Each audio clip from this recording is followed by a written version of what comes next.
magandang gabi.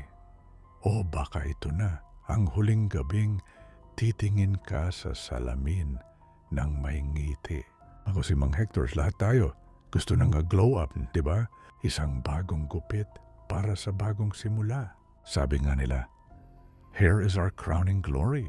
Pero paano kung ang bawat pulgada ng buhok na pinuputol sa iyo ay hindi lang basta dumi, kundi mga taon ng iyong buhay?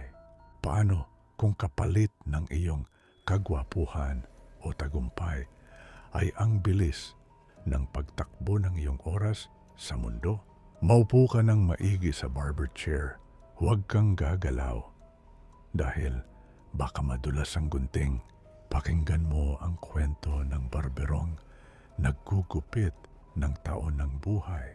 Si Joey ay isang lalaking tila pinabayaan na ng tadhana. Sa edad na 30, wala pa rin siyang maayos na trabaho, iniwan ng kasintahan at laging biktima ng kamalasan. Isang gabi, habang naglalakad sa isang eskinita sa Quiapo, nakita niya ang isang shop na may lumang barber pole na kulay itim at puti. Ang nakasulat sa karatula, El Maestro, gupit na magpapabago sa iyong mundo. Pumasok si Joey. Ang loob ay amoy pomade na hinaluan ng amoy ng lumang simbahan. Ang barbero, si Maestro, ay isang matandang lalaki na may napakahabang puting buhok.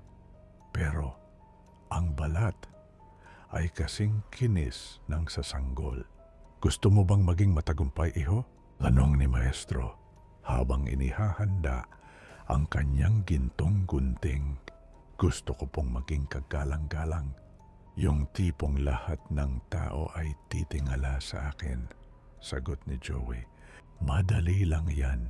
Ang bawat isang pulgada ng buhok na gugupitin ko ay katumbas ng isang taon ng iyong buhay. Sa bawat snip, ibibigay ko sa iyo ang swerteng hinahanap mo. Payag ka ba?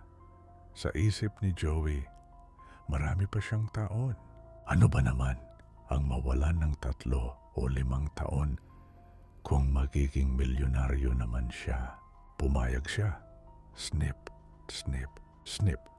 Habang naggugupit si Maestro, nakakarinig si Joey ng mga boses, mga tawa ng mga batang hindi niya na makikita, mga alaala ng mga Pasko na hindi pa dumarating pero dahan-dahang naglalaho. Pagkatapos ng gupit, tumingin si Joey sa salamin. Hindi lang siya naging mas gwapo, tila nagkaroon siya ng aura ng kapangyarihan. Kinabukasan, lahat ng ina-applyan ni Joey ay tumanggap sa kanya. Sa loob ng 1 buwan, naging CEO siya ng isang malaking kumpanya.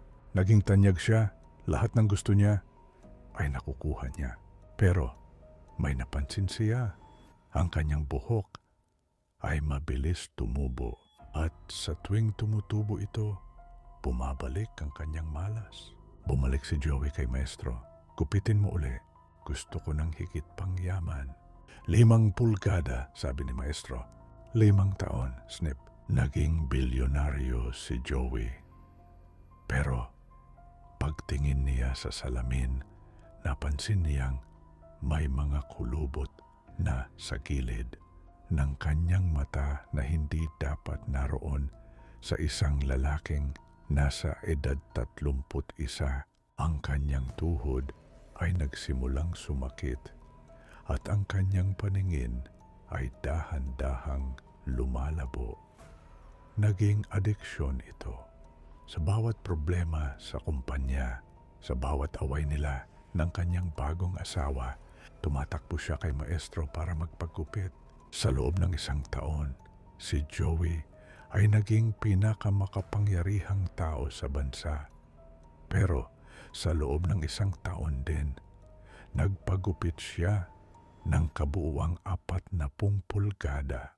Isang gabi, nagising si Joey na Hindi na makagalaw ang kanyang buhok ay umabot na hanggang sahig sa loob lamang ng isang tulog.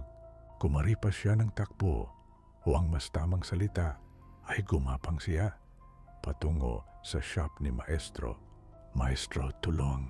Ayusin mo ang buhok ko. Gawin mo akong swerte uli. Ngumiti si Maestro. Pero sa pagkakataong ito, ang kanyang balat ay dahan-dahang nagbabago. Ang bawat taon na kinukuha niya kay Joey ay napupunta sa kanya. Iho, wala ka nang ititira sa akin. Ang susunod na gupit ay ang huling taon mo. Gawin mo na. Ayaw kong mamatay na mahirap at talunan. Sigaw ni Joey. Itinaas ni Maestro ang gunting. Pero bago pa ito lumapat sa buhok ni Joey, nakita ni Joey ang kanyang refleksyon sa gintong gunting.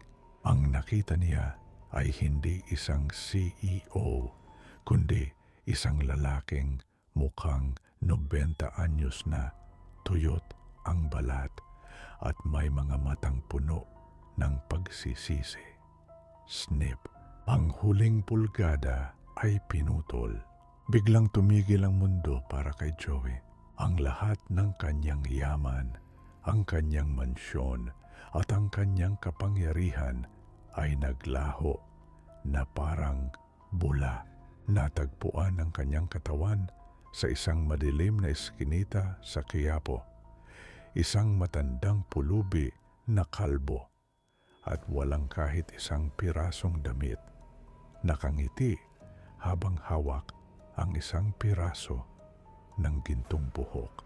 Si Maestro, lumipat na siya ng pwesto sa isang bagong mall sa Makati.